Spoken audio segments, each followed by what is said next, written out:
Saludable. Soy Mariana Ferrari y como cada martes te traemos información médica que es verídica, que es información de calidad en términos que tú y yo podamos entender porque son temas que nos interesan a todos. Hoy tenemos con nosotros al doctor Francisco Álvarez, con quien vamos a hablar de las enfermedades pulmonares, un tema que con el COVID-19 nos dio muchísimo miedo. Nos dimos cuenta de lo importante que era el aire y quedarnos sin aire, el peligro que eso suponía.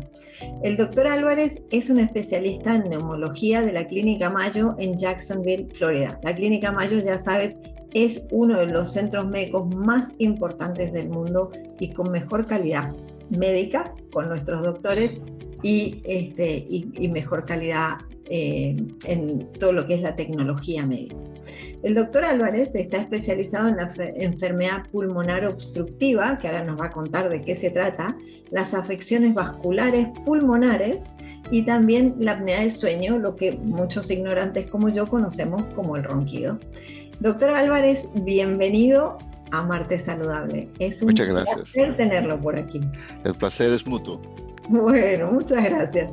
Doctor Álvarez, hoy tiene una misión y su misión es ayudarnos a entender a los potenciales pacientes suyos un poco acerca de lo que son las enfermedades pulmonares, algo que obviamente las personas que no estudiamos medicina no nos enteramos hasta que tenemos un problema, ¿no? Sí. Mi objetivo, el mío personal en los martes saludables, es crear pacientes informados que ante una posible enfermedad pulmonar, en este caso, tengan de su parte los consejos de un súper experto como usted en uno de los hospitales más reconocidos del mundo. Entonces, yo sé que cuando tenemos un problema, especialmente o cuando suponemos que tenemos un problema médico, estoy segura que usted va a estar de acuerdo conmigo, lo primero que hacemos los ignorantes futuros pacientes es preguntarle a Dr. Google, ¿no? Y Dr. Google tiene una cantidad de información, pero no siempre es la información de las fuentes, con las caras, con las entrevistas que traemos nosotros, ¿no? Así que va a ser un placer charlar con usted sobre todos los temas pulmonares. Qué amable. Bueno, empecemos por lo más difícil. Yo sé que una de sus especialidades es en trasplantes pulmonares, algo que nos da mucho miedo y quería preguntarle, ¿qué nos lleva? ¿Cuáles son las principales razones por las cuales tenemos que terminar en un trasplante pulmonar? Sí, bueno, realmente esa es mi principal especialidad porque me dedico 24 horas al día al trasplante de pulmón. El trasplante de pulmón es la última opción en pacientes que tienen una enfermedad pulmonar severa. Y puede ser cualquier tipo de enfermedad pulmonar siempre y cuando sea lo suficientemente severa que afecte la calidad de vida del paciente de una manera tal que, para ponérselo de una manera simple, gracias. Cuando yo veo a mis pacientes la primera vez, yo les digo, hay una sola razón para hacerse un trasplante de pulmón. Y esa razón es, si usted me dice a mí que mi vida es tan miserable, porque no puedo respirar, que si yo me muero hoy, no tendría ningún problema con eso. Entonces, cuando uno llega a ese extremo, el trasplante de pulmón es una opción. O sea, cuando ya una persona es tan horrible su capacidad o su discapacidad de respirar que se quiere morir, básicamente. Sí. Diría, por ejemplo, un paciente que no puede caminar más de unos cuantos metros. Un paciente que dice, mira, a mí me encanta mi trabajo, ya yo no puedo trabajar, yo canto, yo ya no puedo cantar, yo no puedo ir a la oficina porque me estoy ahogando, ¿verdad? Entonces, un paciente así, ya cuando no hay tratamiento, ¿no? Que ya la enfermedad está tan avanzada que no va a responder a ningún tratamiento. Entonces, esa es la razón por la que una persona pudiera trasplantarse. La razón de que sea así es que el trasplante de pulmón no es algo garantizado que va a funcionar. Okay. Yo le digo a mi paciente que el trasplante de pulmón es lo más parecido que hay a un matrimonio. Usted no sabe si va a funcionar hasta que no viven juntos, usted y su pulmón nuevo. Okay. Entonces, usted puede conocer a un hombre que se ve muy bueno, que trabaje bien, que gane buen dinero, que sea muy amable, muy caballeroso, pero la verdad es que usted no va a saber si ese matrimonio va a ser exitoso hasta que ustedes no vivan juntos.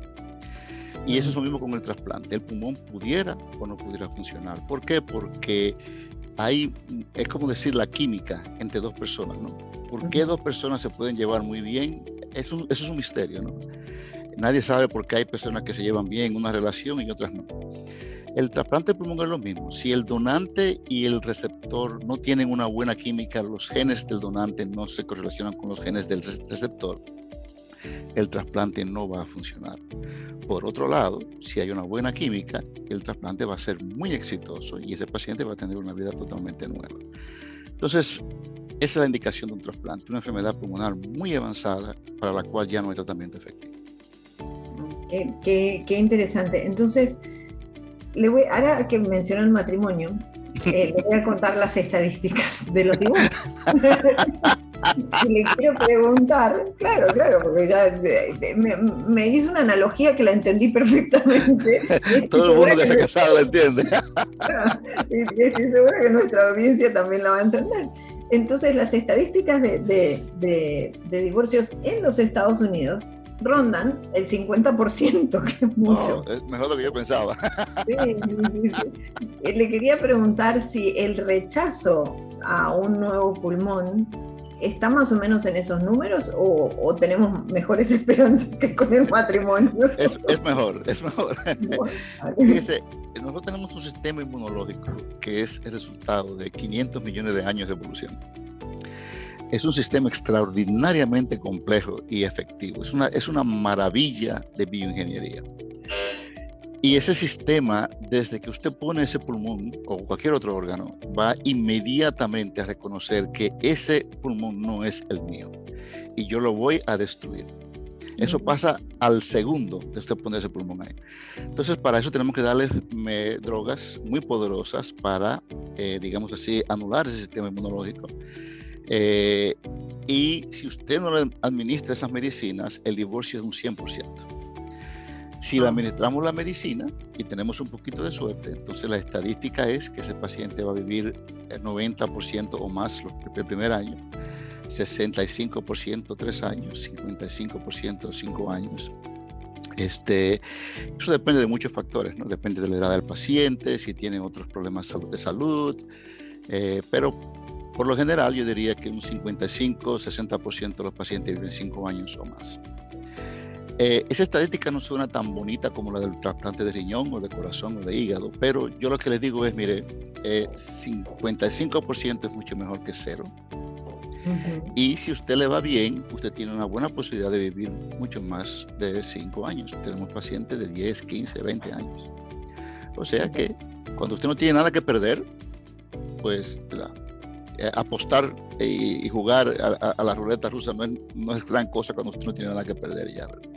En este caso es mejor malo desconocido que lo bueno o lo malo que conocemos. Esa es una buena analogía, sí.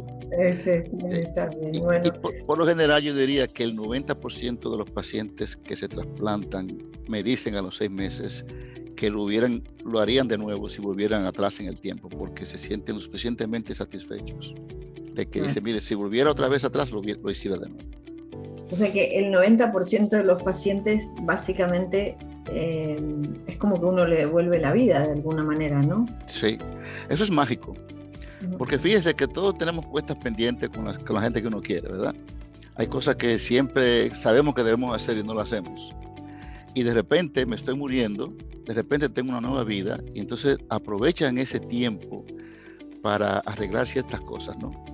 Déjame llamar a mi hermano que hace tiempo que no hablo con él, déjame decirle a mis hijos cuánto los quiero, déjame hacer ciertas cosas, ¿no? Ayudar a otra gente, todo eso, ¿no? Y yo he tenido experiencias bellísimas de gente que ha usado ese tiempo extra para cosas muy bonitas y muy significativas. Bueno.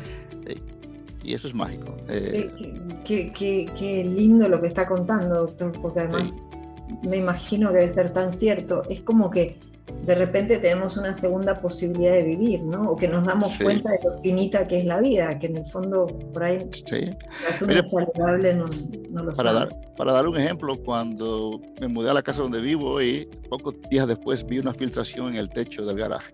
Ajá. saliendo para el trabajo y me enfurecí, ¿no? Caramba, estoy en una casa nueva y tiene una filtración en el techo y vine hecho una furia al trabajo.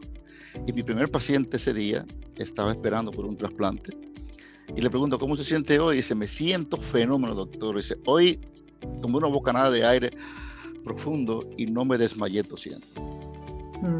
Solamente por poder tener una bocanada de aire, ese paciente se sentía feliz. Y dije yo no tengo ningún derecho a quejarme por la filtración en el techo. Claro. Ay, qué lindo. Y mis pacientes me recuerdan todos los días lo dichoso que soy y la suerte que tengo. Qué bueno. Y la suerte que tienen sus pacientes de tenerlo. Bueno, esperemos que sí.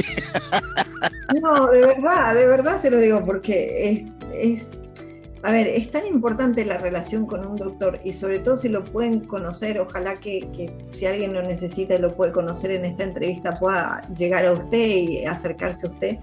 Pero qué lindo, qué lindo lo que está diciendo. Gracias. Porque le dan la vida a usted, pero usted también le da la vida a ellos, así que es un beneficio mutuo. Es un beneficio. Porque yo aprendo mucho de ellos también. Qué bueno. Mucho. Pero ¿Sabe mucho. que una de las cosas que usted lo sabe porque es de República Dominicana y que muchas veces el mundo hispano y sobre todo el latinoamericano o el español pensamos que la medicina y los médicos en Estados Unidos es todo muy frío, ¿no? Que no existe esa relación con el paciente. Y me encanta estarlo entrevistando a usted como a otros médicos que entrevisto que son divinos, porque yo que viví tantísimos años en los Estados Unidos, sé lo muy cuidado que uno se siente cuando está en un hospital enfermo, ¿no? ¿Me puede contar un poco sobre eso, sobre la experiencia del paciente? Dice, la razón por la que yo me hice médico fue porque cuando yo era niño tenía una enfermedad de mala absorción intestinal y tenía unos cólicos horribles que me daban cada cierto tiempo. Un día le dijeron a mi mamá, mira, llegó un especialista de Japón en gastroenterología y cuando ese día que íbamos a verlo, precisamente amanecí con un cólico fuertísimo. Tenía un dolor de barriga bien fuerte, abdominal, ¿no? Y yo pensaba como niño al fin que mi barriga iba a explotar. Ay, pobrecito. Tenía ese miedo, ¿no? Y cuando me vio el médico, me examinó, me dice, yo te voy a ayudar y te vas a sentir mucho mejor. Y fíjese que el dolor seguía ahí, pero el miedo se fue. Entonces yo pensé, qué maravilloso poder tiene este hombre. Y yo pensé, eso es lo que yo quiero ser. Yo quiero tener el poder de hacer eso a otra gente, ¿no? Entonces aprendí que todos los pacientes vienen con un bagaje de miedo, ya sea real o no. Y que el deber del médico es, además de indicarle la medicina que tiene que indicarle, es tratar de aliviar esa carga de miedo que el paciente lleva. Entonces, esa es la parte bonita de la medicina, ¿no? Es la parte humana que lamentablemente en toda parte del mundo a veces la dejamos de lado. Y es una parte tan hermosa porque es un servicio único que uno puede proveer al prójimo, ¿no? Entonces, exactamente en Estados Unidos y en muchas partes del mundo, la prisa, el seguro médico, tienes tantos pacientes, tienes que, ¿cómo se llama?, que andar rápido porque si no, no vas a llegar a la casa, ni vas a ver a los muchachos, ni nada de eso, ¿verdad? Entonces yo creo que lo que uno trata de hacer, y en eso la Clínica Mayo ha tenido bastante éxito, es tratar al paciente individualmente y entender que detrás de esa enfermedad hay un espíritu humano que está sufriendo, no solamente físicamente, sino psicológicamente. Y creo que la medicina es mitad ciencia y mitad arte. Y que el divorcio entre los dos hace que uno pueda ser un buen médico, pero no necesariamente ayudar mucho al paciente. Entonces trato, y no siempre lo consigo, de darle humanidad a ese paciente para que él sepa que tiene conmigo no solamente un médico, sino un amigo. No siempre soy exitoso, tengo mis momentos donde de verdad ando con prisa y a lo mejor no satisfago las necesidades del paciente, pero por lo menos tengo esa idea en mente siempre. Espero no tener ninguna enfermedad pulmonar, pero me encantaría conocerlo así en persona. Por esa razón. No se pierde nada. No, es que tiene además de la medicina, me encontré con un gran filósofo, ¿no? Me gustan las cosas que acaba de decir, el dolor sigue, pero el miedo se va. Y Sí. qué importante es eso, ¿no? Y sobre todo en las enfermedades graves como las que trata usted. Y luego que la medicina es mitad ciencia, pero mitad arte, y es verdad, y es por eso supongo que cada médico con su librito, ¿no? Claro. Es una de las cosas, porque esa parte de arte es la que es diferente en cada uno, me imagino, ¿no? Pero fíjese, por ejemplo, que nosotros muchas veces nos olvidamos de darle la mano al paciente cuando están en la cama, estrecharle la mano, ¿no? Y usted puede decir a un paciente que veo por primera vez, mire, tiene una enfermedad pulmonar incurable, usted se va a morir de esta enfermedad a menos que le hagamos un trasplante. Esa es una noticia muy dura. Cuando usted la recibe es un choque enorme, pero entonces usted puede decirle al mismo tiempo, ¿verdad? Pero nosotros vamos a trabajar para dar ese pulmón, que usted tenga una vida, muchos años para vivir, y usted pueda realizar sus sueños y sus promesas que tenga por cumplir, ¿no? Entonces uno le dice al mismo tiempo, tiene esta enfermedad terrible, pero al mismo tiempo nosotros la vamos a tratar y con un poquitico de suerte le vamos a dar un pulmón nuevo para que usted siga viviendo. Entonces usted tiene que aliviar ese miedo, porque siguen con el miedo, ¿no? O sea, siguen con la enfermedad, pero mientras usted le dé esperanza, una esperanza basada, por supuesto, en la realidad. No podemos dar falsas esperanzas tampoco. Yo creo que ese es el arte, ¿no? Tratar de aliviar el miedo en lo que uno trata de tratar la enfermedad. Qué lindo lo que está diciendo, doctor, me encanta. Le quería hacer una pregunta. Usted que conoce la región, que es latinoamericano, dominicano, seguramente baila muy bien. Soy la vergüenza de mi país. Ni bebo ni bailo. Pero le quería preguntar, digo, más allá de las diferencias que, digo, los dominicanos tienen como bailar muy bien con los americanos desde el punto de vista médico, hay mucha diferencia hoy por hoy entre Latinoamérica y Estados Unidos, ¿no? Y sobre todo en lo que es el tratamiento de enfermedades graves. ¿Cuál es su opinión sobre eso? ¿Es cierto? ¿Y cuáles son o por qué se dan esas diferencias, digamos? Mira, hay muchas diferencias, pero hay una cosa que no cambia, es la calidad de los médicos latinoamericanos. Yo lo puedo decir por experiencia propia, tengo muchos amigos médicos latinoamericanos que son tan buenos como el que más. Eso no cambia. Yo creo que la diferencia está en la cantidad de recursos que hay. Entonces, por ejemplo, aquí un paciente con COVID terminal uno puede poner una máquina de circulación extracorpórea por 6 meses. Tengo que esperar un trasplante. Eso cuesta $2 millones y se hace. Entonces, en nuestros países, obviamente, eso no se puede hacer. La otra gran diferencia es en el personal auxiliar. Por ejemplo, las enfermeras, los técnicos respiratorios, los técnicos que hacen rayos X. Esas son personas que son extraordinariamente importantes en el manejo de un paciente. Entonces, aquí en Estados Unidos, una enfermera puede vivir, gana lo suficiente para tener una casa, tener un carro, mantener una familia. En mi país, y me imagino que en otros países latinoamericanos pasa lo mismo, una enfermera no gana gran cosa. Entonces, si usted es una persona muy inteligente, muy estudiosa, que ha llegado a tener una buena preparación, y usted decide, bueno, ¿qué hago? ¿Soy enfermera y no gano absolutamente nada? ¿O me hago arquitecto, lo que sea, ¿no? Usted va a tomar otra carrera, lamentablemente. Entonces, perdemos mucha calidad en nuestro sistema de enfermería, porque las personas que están mejor equipadas, mejor educadas, mejor preparadas, no toman enfermería porque no pueden vivir con ese sueldo. Y eso es una gran diferencia que tenemos entre Latinoamérica y Estados Unidos. Pero en lo que respecta a la calidad de cuidados médicos, por ejemplo, incluyendo en la República Dominicana, yo tengo muchos amigos que son médicos excelentes, que pudieran trabajar en cualquier parte del mundo, y lo mismo pasa en Latinoamérica también.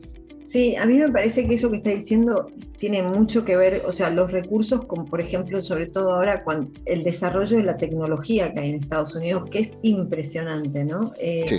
O la inversión que se hace en investigación y desarrollo. Y también lo que estaba explicando de los equipos auxiliares, lo que entendí yo de Estados Unidos, de mi vida en Estados Unidos, ¿no? Más allá de la medicina, es que Estados Unidos son equipos médicos, por ejemplo, son equipos que funcionan todos en concordancia, ¿no?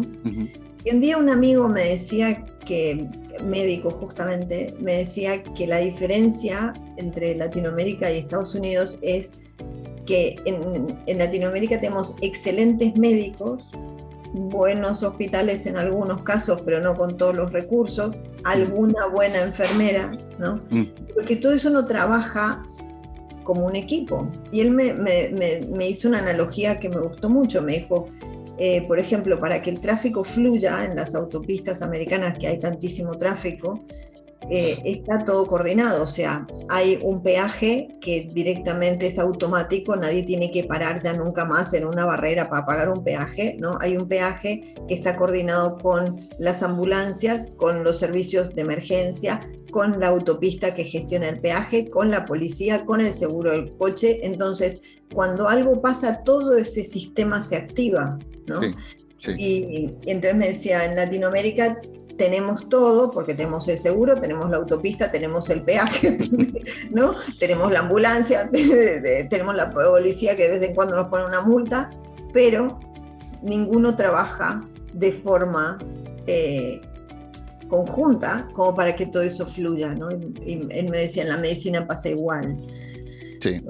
Eso es muy cierto. Fíjese que lo que se llama interconsulta, ¿no? Que es cuando usted tiene un paciente suyo, pero tiene un problema cardíaco, dice, yo no soy cardiólogo, voy a llamar a cardiólogo.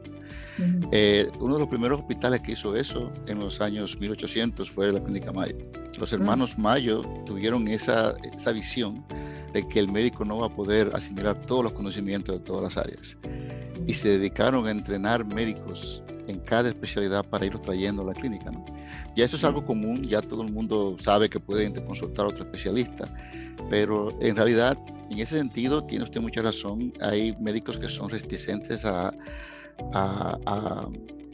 llamar a otro médico, por alguna razón, no sé si es el ego o lo que es, y en Estados Unidos eso funciona mejor. Claro, hay donde quiera se cuecen habas, como decimos, ¿verdad? Pero en general, usted tiene razón. Yo creo que el trabajo en equipo está mejor engrasado en Estados Unidos. Pero también es cierto que los médicos nuevos, las nuevas generaciones de médicos, por ejemplo, la experiencia de mi país, ¿no? Tienen una visión también diferente. Ellos trabajan mucho mejor en equipo que los médicos de mi generación. Cuando yo era muchacho, nosotros decíamos a esos médicos todólogos. Claro. Porque lo hacían todo, ¿verdad? No llamaban a nadie, este es mi paciente y yo voy a tratar todo lo que tú tengas. Yo creo que eso ha ido cambiando en todo el mundo, gracias a Dios. Claro, sí, igualmente, no sé usted qué diría sobre el porcentaje de posibilidades de una persona de curarse una enfermedad pulmonar en la Clínica Mayo versus en algún hospital o en alguno de nuestros países, ¿no? Me parece que el índice de mortalidad y de cura es muy superior en Estados Unidos en general, no sé, en las enfermedades pulmonares, ¿no?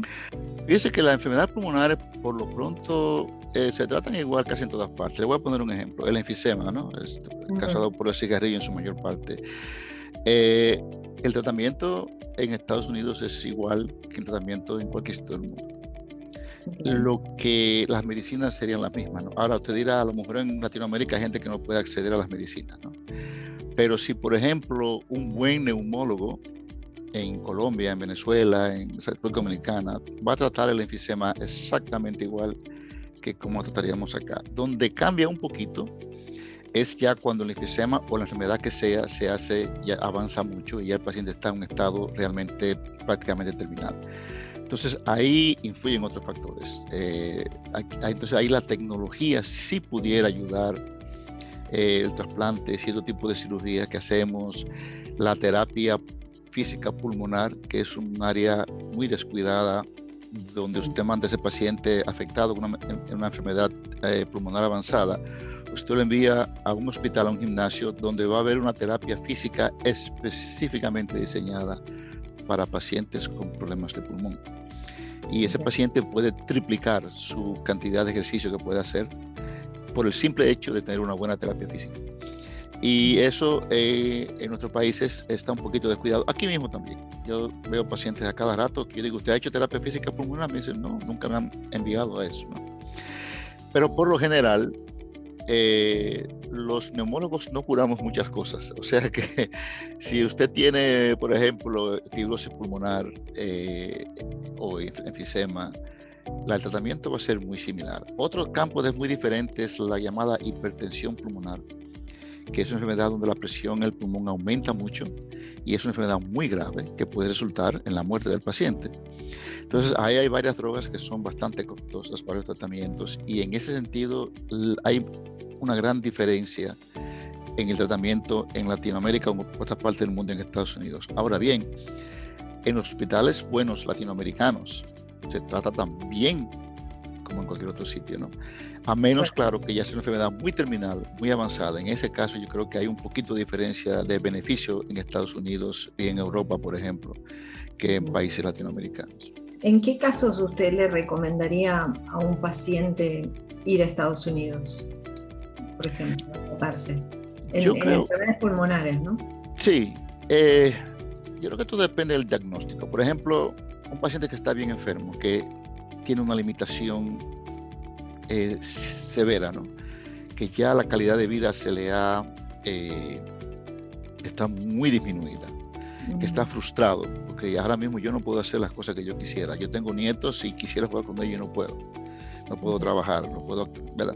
Entonces, ese paciente creo que se beneficiaría de una visita a un centro médico en Estados Unidos, si no para curarse, por lo menos para una segunda opinión.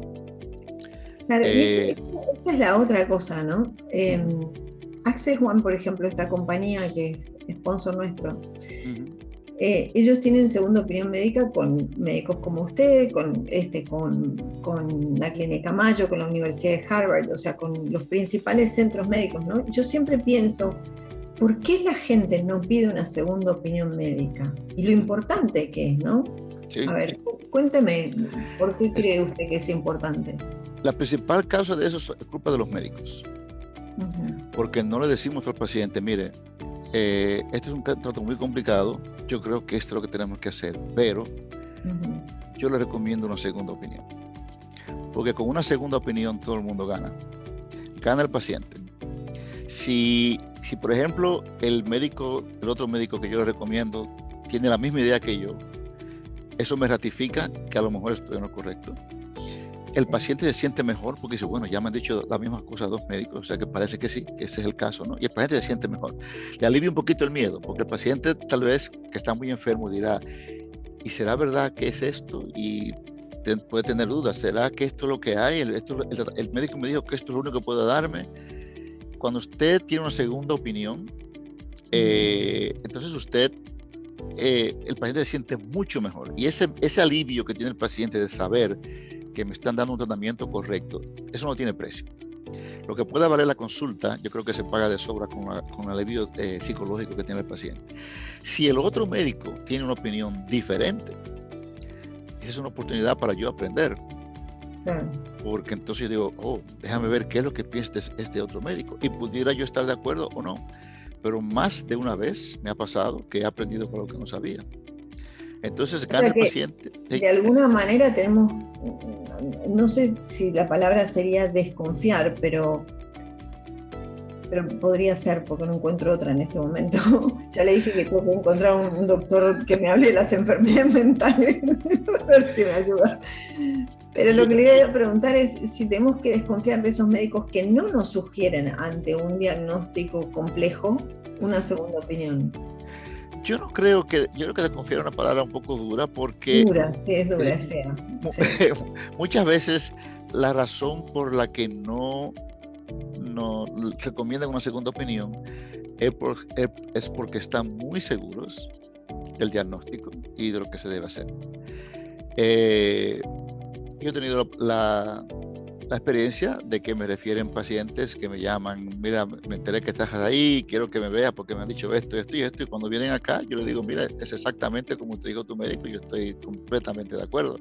Ahora eso sí, se van mucho más contentos porque ya tienen esa idea de que parece que eso es lo que hay, eso es verdad, y eso tenemos que hacer. Pero también he tenido la experiencia de que con ciertas tecnologías nuevas, por ejemplo, para hipertensión pulmonar y esas cosas, ¿no? uno puede evaluar a ese paciente un poquito más detenidamente y encontrar otras opciones. Eso no pasa siempre, pero cuando pasa, el paciente se beneficia. O sea que yo creo que es parte de la cultura, y no solamente en Latinoamérica, porque yo tengo experiencia con muchos médicos norteamericanos que no prefieren un paciente de la segunda opinión. Sencillamente. Creo que también es parte de la cultura nuestra de los pacientes, que lo que dice el médico va a misa. Sí, los latinos somos muy respetuosos de los médicos. Muy respetuosos de los médicos. Sí. Yo que soy una rebelde cuestionadora y preguntona, como me han dicho todavía, una ignorante atrevida. No. Pero yo creo que ante un diagnóstico complejo, usted tiene un cáncer, usted tiene una enfermedad avanzada, tiene una enfermedad cardíaca severa, lo que sea. A mí me parece que una segunda opinión, no necesariamente en Estados Unidos, pero obviamente si está la cercanía ayuda, ¿no? Yo creo que sería muy importante en muchos sentidos, ya sea que se corrobore el diagnóstico del tratamiento que ya tenía o que se encuentren nuevas alternativas. A mí me gusta la segunda opinión. Cuando yo le digo a un paciente, por ejemplo, mire, no podemos trasplantarlo porque en nuestra opinión el riesgo es demasiado alto, yo siempre les digo, lo que usted tiene que hacer ahora mismo es llamar a otro centro de trasplante para que le digan. Y aquí tengo una lista de centros de primera categoría para que usted los llame. Y cuando usted los llame, díganos para yo mandarle todos sus récords a ese centro. Y por favor, llámeme después para decirme qué decidieron, porque si deciden que lo van a trasplantar, entonces yo tengo que llamar a ese médico para decirle, óyeme, ¿cuál es su experiencia con esos trasplantes? ¿Qué hacen ustedes con pacientes así? Porque nosotros pensamos que no podemos, pero ustedes sí pueden. Entonces, ¿cuál es la diferencia, no? Y así yo aprendo. Y el paciente se va a beneficiar porque se va a conseguir su trasplante. Yo creo que eso se puede aplicar pero a cualquier ahí está tocando un tema, usted, que es un tema muy típico de Estados Unidos, pero no de Latinoamérica, que es la colaboración entre profesionales. Es que si yo sé algo, se lo voy a dar, o sea, y usted, si el otro sabe algo, se lo va a preguntar y sabe que se lo va a explicar o le va a contar cuál es la teoría, cuál es la experiencia que tienen, ¿no? Algo que en Latinoamérica la colaboración... En parte eso depende, por ejemplo, en centros académicos, ¿verdad? Uh-huh. Nuestro centro, Harvard, universidades americanas, nosotros tenemos un salario fijo. A mí no me pagan más por hacer más, ni por hacer más procedimientos, nada. Entonces yo tengo una seguridad económica, pagan menos que la práctica privada, pero tengo un salario seguro. A mí no me perjudica yo enviar a un paciente a otro centro. Y yo no pienso en eso cuando lo refiero, pero me imagino que si yo estoy en Latinoamérica, donde los médicos para sobrevivir necesitan hacer práctica privada, ¿no? Yo digo, bueno, si yo mando a este paciente a otro centro, se va a quedar con ese paciente allá y me voy a perder el paciente yo. No sé qué tanto influye realmente en la... Yo creo que puede influir un poco de esa parte, pero creo que la parte económica no influye tanto en Latinoamérica como podría influir en Estados Unidos, ¿no? Que estamos más enfocados en lo que es ganar dinero, que está bueno que usted explique que en el caso de los médicos de hospitales como la Clínica Mayo, universitarios, ganan el mismo salario, o sea que les da igual. Pero yo creo que hay mucho de ego también, y no solamente en la medicina, digo en los profesionales en general, que claro. Yo lo sé, entonces yo digo que es mentalidad de escasez, es que me lo voy a guardar para mí, para no contárselo a nadie, que nadie vaya a publicar algo o hacer algo que yo fui incapaz de hacer, no lo sé. Y aquí también tenemos médicos también así, ¿eh? O sea, yo creo que eso, como me dijo a mí, es una persona, un excelente médico, pero dice, yo estudié 13 años de posgrado, tengo derecho a tener un ego. Pero creo que tenemos que dejar al lado un poquito el ego a veces, ¿verdad? Por ejemplo, mire, otra cosa que me gusta trabajar en centros académicos, cuando tenemos un paciente complejo, yo veo al paciente, pero ese paciente yo lo presento al resto del equipo. Entonces, inmediatamente ese paciente va a tener no una segunda opinión, una tercera, una cuarta, una quinta y una sexta, sin costo adicional, ¿no? Porque el centros académicos en Estados Unidos, donde se enseña, por ejemplo, ¿verdad? Entrenamos residentes, de posgrado y eso. Entonces todos esos pacientes se discuten y en una reunión. Entonces aquí está la radiografía, aquí está el electrocardiograma, lo que sea, ¿no? Y eso también hace una gran diferencia. Yo siempre les recomiendo a la gente que quiere venir a Estados Unidos, y eso porque es un centro académico, porque es un centro donde la gente que está ahí ha sacrificado parte del dinero para aprender y enseñar. Claro. Y eso ayuda mucho. Claro, eso no significa que hay centros privados de excelente calidad. O sea, no estoy en desacuerdo con eso tampoco. Pero la academia en Estados Unidos es bastante rigurosa. Y en ese sentido he visto, ¿verdad? ¿Cómo se llama? Cómo se discuten los pacientes, las opiniones, y se aprende mucho y el paciente se beneficia. Claro. Sí, por eso me encanta hablar con ustedes, porque además son muy generosos y nos siguen enseñando, ¿no? Incluso a través de estas entrevistas, digo, estamos educándonos todos, no solamente hoy ampliamos un poco el espectro y aparte de las enfermedades pulmonares nos fuimos a lo que es la medicina y el tratamiento médico en general, que me parece súper importante para que la gente empiece a entender también lo que es Estados Unidos.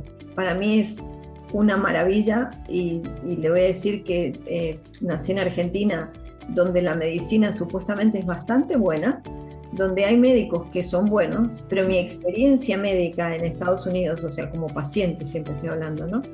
Sí. Versus lo que he recibido en Argentina, está a kilómetros y años luz de distancia. Y por ejemplo, en una cosa tan simple como cuando nació mi primer hijo, ¿no? Que me hicieron cesárea. Entonces, durante unos días estuve muy dopada, muy drogada, ¿no? Y mis hermanas que estaban allí le preguntaron a los médicos por qué estaba tan drogada, ¿no? Por qué estaba tan dormida. Y entonces le explicaron que porque como había tenido una cirugía en el estómago o en el abdomen, podía respirar mal y eso me podía generar una enfermedad pulmonar que iba a ser mucho más grave. Algo que no había escuchado nunca en nuestros países. Sí. Bueno, te voy a poner un ejemplo. Por ejemplo, nosotros estamos sometidos a encuestas con los pacientes constantemente. Y cada 3-4 meses tengo que reunirme con el jefe del departamento, donde me va a enseñar lo que respondieron los pacientes. Entonces, si por ejemplo el nivel de satisfacción del paciente mío disminuye de 97% a 93%, el jefe me va a decir, mira, esto puede ser una diferencia estadísticamente insignificante, pero ten cuidado, que no vaya a bajar a 85. Sí, por cierto, vi que sus estadísticas eran excelentes. También. No, yo puse, el 97% fue un ejemplo, no quise decir con eso que tenga 97%, pero creo que una de las cosas que me gusta de trabajar acá es esa constante revisión de la satisfacción del paciente. Y le preguntan al paciente, entre otras cosas, si el médico se lavó las manos, si el médico lo trató bien, si le dio suficiente tiempo, si respondió su pregunta, si le dio tiempo a usted de hacer preguntas, si entendió las explicaciones y, para rematar, si usted recomendaría ese médico a otra persona. Y cualquier persona que esté por debajo del 90% es motivo de revisión en la clínica, ¿no? A veces nos dicen, mire, el 10% de los pacientes que llamaron por teléfono dijeron que colgaron el teléfono esperando por una respuesta. Entonces tenemos que buscar la manera de que la gente no tenga que esperar tanto. Vamos a ver qué es lo que vamos a hacer. Usted ha estado tarde en su consulta una cantidad X de veces. Tenemos que mejorar eso también. Tiene que estar más puntualmente con el paciente. Entonces ese tipo de cosas me gusta mucho, ¿no? Yo le agradezco muchísimo que sepa que está siempre invitado, que me encantaría seguir charlando con usted horas y horas, porque me ha enseñado, me ha ilustrado, nos ha despertado un montón de preguntas a la audiencia. Me gustaría preguntarles cuáles son las preguntas que ustedes tienen para el doctor Álvarez, porque ya vieron que es como una biblioteca, ¿no? Entonces, médica, entonces habría, y me gusta que si no sabe algo dice que no lo sabe. Así que déjenme las preguntas aquí debajo sin ningún problema, que se las vamos a hacer llegar al doctor Álvarez, pues lo vamos a volver a invitar, a ver si acepta nuestra invitación otra vez. ¿Cómo no? Un placer. Y bueno, doctor Álvarez, muchísimas gracias. Gracias por ayudarnos a educar en un tema tan importante como es la medicina. Ya saben, Martes saludable. Si pudiera hacer algo finalmente Sí, a la audiencia, la mejor enfermedad es la que nunca sucede. Entonces, prevenir, no fumar. Si usted trabaja en un sitio donde se está expuesto a mucho polvo, químicos, use protección, use una máscara. Protéjase del COVID, que el COVID es real. Las vacunas son muy efectivas y yo les puedo decir acá que de los 12,000 pacientes que hemos atendido con COVID, el 99% no se han sido vacunados. Entonces, traten siempre de prevenir, y la mayoría de enfermedades pulmonares se pueden prevenir si usted no se expone a químicos y a agentes tóxicos, incluyendo especialmente el cigarrillo. Así que si ustedes hacen todo eso bien, jamás van a necesitar venir a la clínica Moyo para un trasplante. Qué bueno, qué bueno. Yo fumé muchísimos años. Por ¿Ya suerte, no fuma? No, ya no fumo. No puedo ni soportar el cigarrillo. Excelente, excelente. Sí. La felicito por eso. Sí, bueno, no me felicite. Yo simplemente estoy agradecida a Dios que dejé de fumar y que un día fue mi hijo, el más chiquito, que me dijo: mamá, ¿por qué no te inspiras en el abuelo? Mi papá, que él no lo conoció, pero se había muerto. Pero papá dejó de fumar un 31 de diciembre a las 12 de la noche y fumaba un montón. Y yo se los había contado, mala hora en la que se los había contado. Entonces él era chiquito y me dijo: mamá, ¿por qué no te inspiras en el abuelo? Y ahora que va a ser 31 de diciembre, no haces lo mismo. Y le pedís a él que te ayude, seguro que te va a ayudar, me dijo. Y así fue. Qué bueno. Es la mejor razón para dejar de fumar. Sí, exactamente, un hijo totalmente. Y ahí un doctor que nos lo cuenta. Bueno, doctor, mil gracias otra vez. A ustedes ya saben, todos los martes saludables tenemos la información verídica, certera, acertada de los mejores médicos del mundo. Así que no se lo pierdan y sobre todo compártanlo con toda la gente que creen que se pueda beneficiar de tener una muy buena opinión médica. Nos vemos en el siguiente episodio. Muchas gracias.